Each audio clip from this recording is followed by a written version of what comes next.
жақсы естіліп тұр. Жалпы мынау бір палаталы парламент құрылтай құру идеясының саяси жүйе үшін қандай артықшылықтары бар деп ойлайсыз?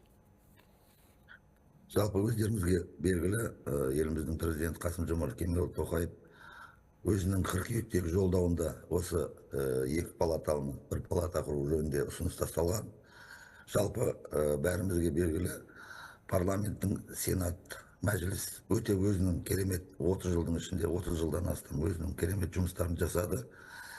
Дегенмен бұны саясиландыруға да бола бермейді. Себебі заңға шығару билігін жүзеге асыратын ең жоғары өкілді орган болып құрылтай кеше белгіленді. Жұмыс тобы ұсыныстар негізінде құрылтайда 145 депутат болуы тиіс деп шешімге келдік. Депутаттарға қойылатын талаптар қазіргі мәжіліс депутаттарына қойылатын талаптармен теңестірілді. Яғни 25 жастан асу және соңғы 10 жылда Қазақстанда тұрақты жұмыс жасау депутаттар пропорционалды сайлау жүйесі бойынша сайланатын болды.